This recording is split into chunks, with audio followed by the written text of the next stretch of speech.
రాష్ట్ర సాధకులు రాష్ట్ర తొలి ముఖ్యమంత్రి వర్యులు కేసీఆర్ గారు రాష్ట్రానికి సంబంధించి పలు కీలక అంశాల మీద ఆయన మాట్లాడడం జరిగింది.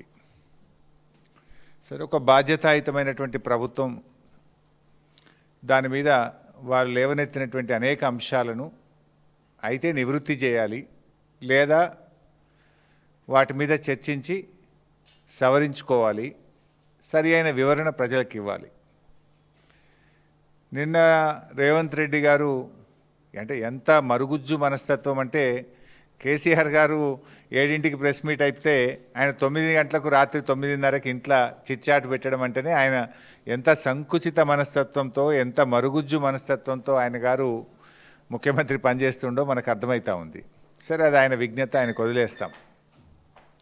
ఇప్పుడు కేసీఆర్ గారి వ్యక్తిత్వం ఏమో హిమాలయాల పర్వతాలంత ఎత్తుగలిగిన వ్యక్తిత్వం కేసీఆర్ గారిది.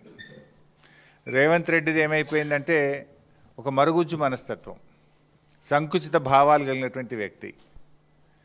కేసీఆర్ గారు నిన్న ఒక స్టేట్స్మెన్ లాగా మాట్లాడారు, కానీ రేవంత్ రెడ్డి గారు నిన్న చిట్చాట్ రూపంలో మాట్లాడింది ఎట్లుందంటే ఒక స్ట్రీట్ రౌడీ లాగా మాట్లాడినట్టున్నది.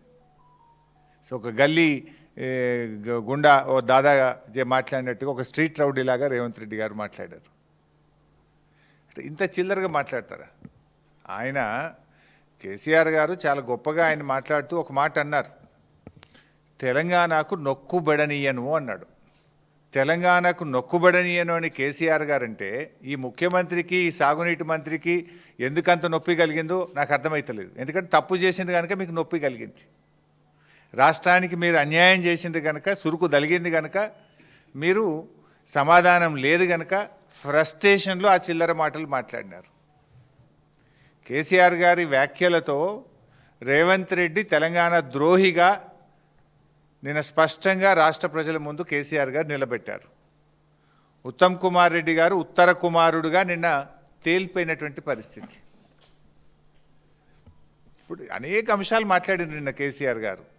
అరే, మేమున్నప్పుడు ఫస్ట్ క్యాబినెట్లోనే 2000 రూపాయల పెన్షన్ ఇస్తామంటే ఇచ్చి చూపినాం. మరి నీ 4000 పెన్షన్ ఎందుకు ఇస్తలేవు? ప్రజలకు బాండ్ పేపర్ మీద రాసిచ్చినావు కదా, గ్యారంటీ కార్డు ఇచ్చినావు కదా, 2 ఏళ్ళు అయిపోయింది, 4000 పెన్షన్ ఏమైందని కేసీఆర్ గారు అడిగారు. దానికి సమాధానం చెప్పిండ్రా మీరు? ఎందుకు ఆ చిల్లర మాట్లాడుతున్నారు? మహిళలకు మహాలక్ష్మి 2500 ఇస్తామన్నారు, ఇంకెప్పుడు ఇస్తారు? 2 ఏళ్ళు అయిందని ప్రధాన ప్రతిపక్ష నాయకుడిగా వారు లేవనెత్తారు. What is the answer? ఎందుకు ఇవ్వడం లేదు? కాంగ్రెస్ పార్టీకి అపారమైన అనుభవం ఉన్నది, నిధులు ఎలా సమీకరించాలో, ఎలా ఇవ్వాలో మాకు బాగా తెలుసని ఎన్నికల ముందు చెప్పింది కదా. ఏమైంది మీ అనుభవం? మీ అనుభవం అంతా దోపిడీకి, కమిషన్లకు, వాటాలకు, లూటీలకే సరిపోతుందా? అరే, ఎరువులు దొరుకుతలేవు.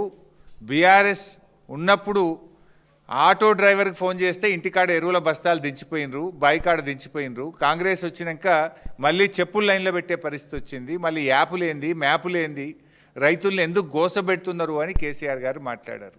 దానికి సమాధానం ఏది?